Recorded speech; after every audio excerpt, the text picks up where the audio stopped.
A man by the name of Prince Ashford has been living with a prosthetic heart. So I'm going to show you a video, and I'm going to advise a little bit of discretion. They do show, like an open human heart and a couple of things, but check it out. A lot of people did not understand how was I even still walking, talking, and breathing.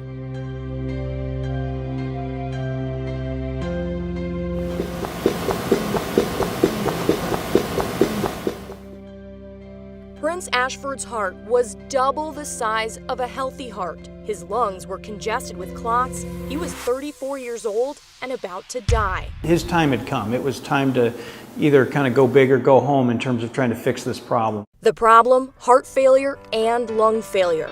One day I just had a chest pain, and next thing you know, years later, I'm in his bed. That day was in 2013. Prince was a carpenter in Milwaukee. He was at work and his chest hurt so much his supervisor rushed him to the emergency room at Freighted Hospital. It's kind of like wowed me because I've never had any heart problems. Prince later learned he would need a heart and lung transplant, an extremely complex and risky procedure. Plus, he would have to wait for not one but 2 donor organs. His case was evaluated by hospitals around the country. No team of doctors would take it on. At that moment of time, it was like I just gave up for the simple fact that it seemed like nobody really cared. His diagnosis too complex: severe cardiomyopathy and pulmonary hypertension. 2 conditions doctors often see separately, but almost never together. It was either accepting death or going for this high-risk case. Medical College of Wisconsin doctors at Freighted Hospital decided to try something that had never been done. It was like a miracle because it's like just a couple of weeks ago they was speaking of death, and then now they're coming to me speaking of life. A procedure to peel out the clots from Prince's lungs called a pulmonary thromboendarterectomy, or PTE, and implanting a total artificial heart. The first thing you're doing is you're making a fairly major incision. You're cutting the chest open. For a lot of people, that's a big deal. I mean, that's open heart surgery. It's a real operation. Then you're putting the patient on the heart-lung machine, and you're actually literally cutting out the heart. So that's a pretty big deal as well. But then you're cooling the body down, and you're stopping the circulation for 20 minutes at a time and digging all these clots out of the lung. And if you get in the wrong tissue plane, that could be a life-threatening event. Then you're sewing back in an artificial organ that's going to completely replace the function of the human heart. And then finally, you're separating from the bypass circuit, and you're closing the chest, and you're heading up to the ICU.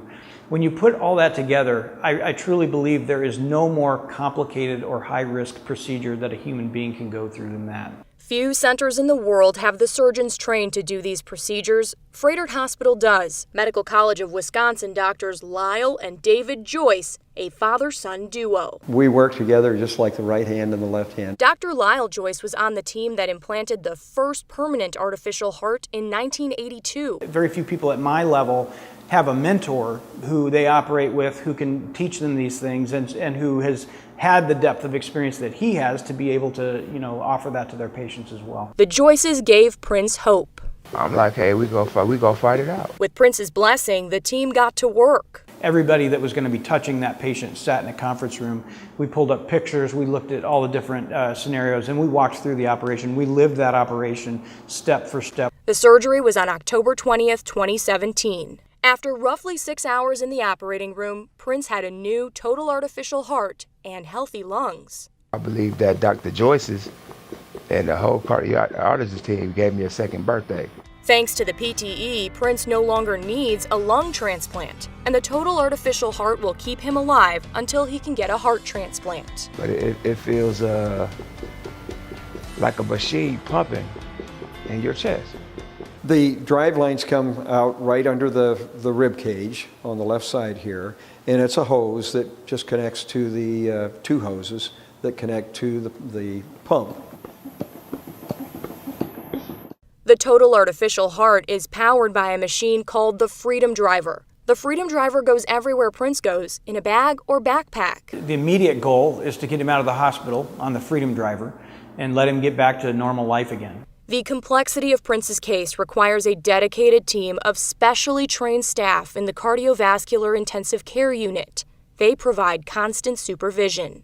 His care team can also continuously monitor his blood pressures remotely thanks to new implantable Bluetooth technology called CardioMEMS. We put that in, just dropped it into the lungs, directly with an instrument as part of the operation before we sewed in the total artificial heart. Prince spent the holidays in the hospital. He has good days and bad days. I'm going to go through pains.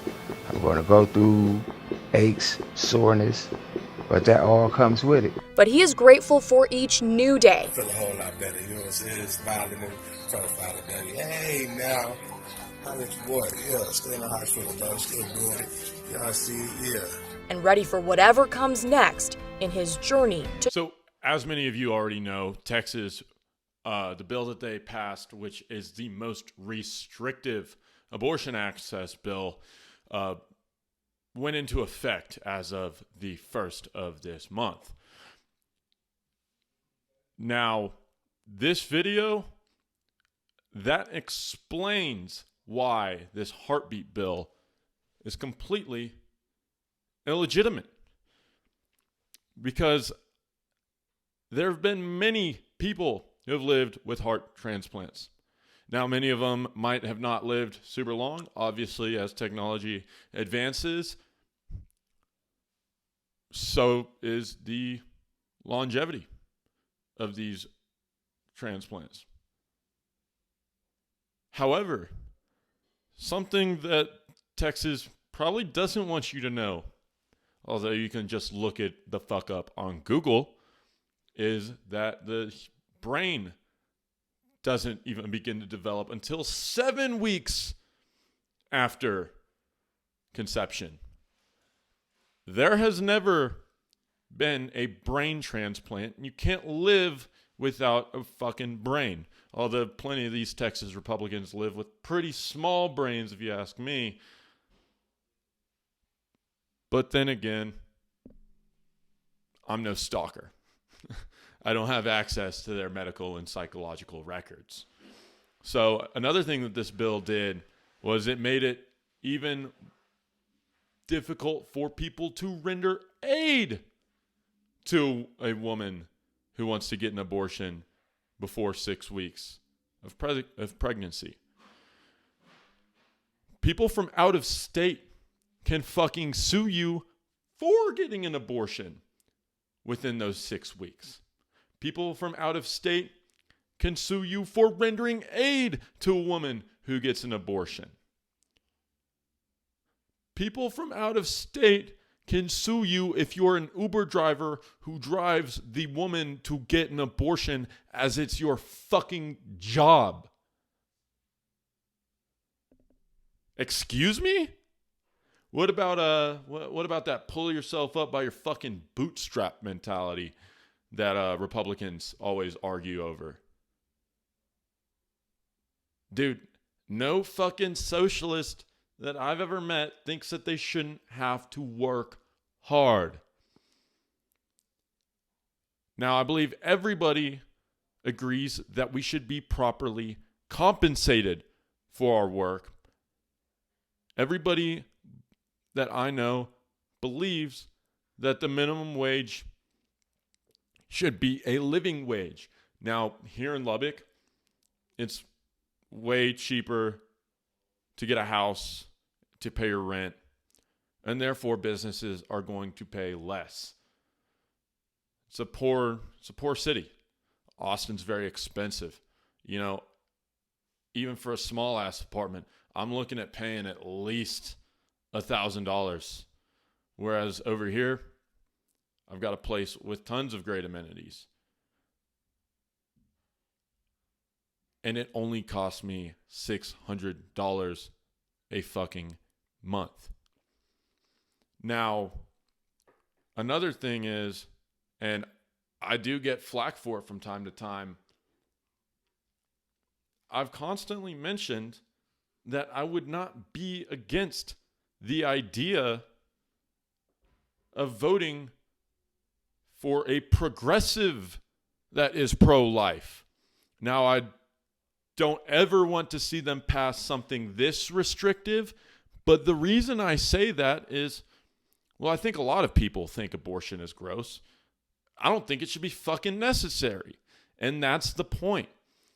I would vote for a progressive that doesn't want to cut Medicare, that wants to make it easier on the mom to take care of her kid, to make sure that she can get the aid that she needs. Because this child tax credit, I believe it's only going to last throughout the rest of the year. So it's only going to help these people during the pandemic until our economy bounces back a little bit. But another thing that fucking grosses me out is that Abbott refused to weatherize our power grid, which left people dead during the winter storm. I've talked about it in previous videos, but that's also responsible for exacerbating inflation because Texas is a very rural state. We've got a lot of agriculture here. It has a lot to do with the fact that grocery bills have gone up. So another thing that Abbott and so-called Texas state conservatives, really just Republicans, just their party affiliation, they've made it to where cities, they've constantly contested the decision of cities who wanted to make mask mandates and enforce mask mandates throughout schools and throughout their city, whether, those be independent businesses or whatever. I thought you were for government at the local level. Abbott's kind of looking not like a theocrat per se, because, the guy's a scumbag. Nothing he has done would be in God's will. If you really want to be, if you really want to follow the Word of God, you would want expanded access to Medicare. You would want your people to thrive. Because they're already breaking their fucking backs. You want them to be able to fucking eat. You want them to be able to have health care. You don't want them to freeze to death in a state that sees now winter storms and then hurricanes that get excessively worse down in the Houston area. Excuse me? Alongside that, they restricted what our public school teachers are allowed to teach. Nothing to do with critical race theory. Nothing to do with critical race theory. We don't even want you to know that racism exists or existed in America. The one thing that I truly remember about the education bill that passed, is that it would prevent the KKK from being taught as an immoral organization, if taught at all. Yeah, dude, there's no fucking way that the KKK was immoral. Lynching people based on their sexual orientation, their religion, and their skin color, not a bad thing at all. Are you fucking kidding me? Like, seriously. This just, being on the left, this, for a good reason, makes me that much more livid towards people who continue to vote for these fucking assholes. So, we just got a report from NPR stating that not only will Lyft and Uber donate $1 million to Planned Parenthood, but they will commit to paying the legal fees of anybody who is sued over driving a woman to get an abortion for their company. Checkmate, bitch. Ride-hailing apps Lyft and Uber said they will cover all of the legal fees of any of their drivers who are sued under Texas's restrictive new abortion law. The law, which went into effect this week, bans abortions after about 6 weeks of pregnancy. It lets private citizens sue anyone who helps someone obtain an abortion, including by providing a ride to a clinic. That's raised concerns that ride-hailing drivers could be sued simply for transporting passengers. Drivers are never responsible for monitoring where their riders go or why. Imagine being a driver and not knowing if you are breaking the law by giving someone a ride, Lyft said in a statement on Friday. Similarly, riders never have to justify or even share where they are going and why. Imagine being a pregnant woman trying to get to a healthcare appointment and not knowing if your driver will cancel on you for fear of breaking a law. Both are completely unacceptable. The statement was signed by Lyft CEO Logan Green, President John Zimmer, and General Counsel Kristen Sverchik. Now, we are fully aware that whenever this happened in Georgia over voting rights, that didn't stop them from proceeding to pass that bill.